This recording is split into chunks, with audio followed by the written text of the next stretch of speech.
नमस्कार, मैं doctor सत्यानंदा, senior consultant neurologist. आपसे कुछ डिस्कशन करूंगा आज अल्जाइमर्स डिजीज़ के बारे में। कई बार हमें लोग आके पूछते हैं कि हमारा जो भूलना है क्या वो अल्जाइमर्स डिजीज़ है या कुछ और कारण है।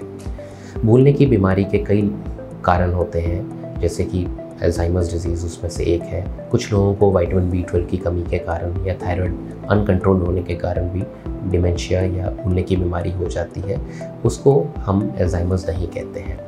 तो इसलिए जानना ज़रूरी है कि क्या भूलना, कौन से टाइप का भूलना अल्जाइमर्स डिजीज़ है।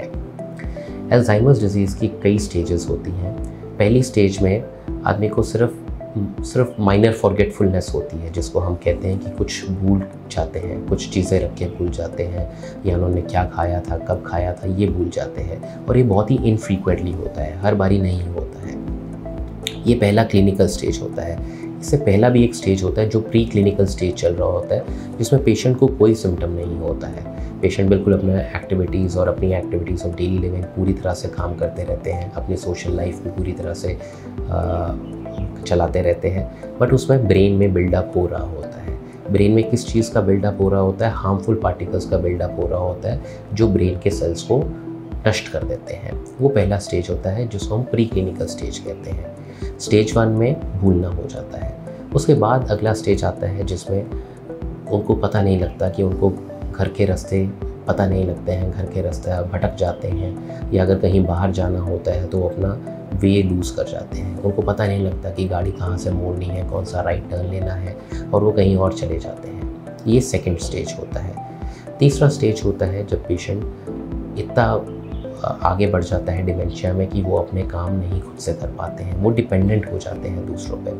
जैसे कि अगर उनको वॉशरूम भी जाना है तो वो डिपेंडेंट हो जाएंगे कि उनको लेके जाया जाए, वॉशरूम में बताया जाए कि क्या करना होता है, क्या स्टेप्स होते हैं, उसके बाद वो आ पाते हैं। फाइनल स्टेज वो होता है जब पेशेंट्स बेड बाउंड हो जाते हैं, मतलब कि वो सिर्फ बेड पर ही लेट सकते हैं, और वो अपने सारे जो रूटीन एक्टिविटीज़ होती हैं वो भी बेड पर ही करते हैं, जैसे यूरिन पास करना, स्टूज़ पास करना, और वो डिपेंडेंट हो जाते हैं कि कोई उनको खिलाए, उनको फीड करे। ये लास्ट स्टेज होता है अल्जाइमर्स का।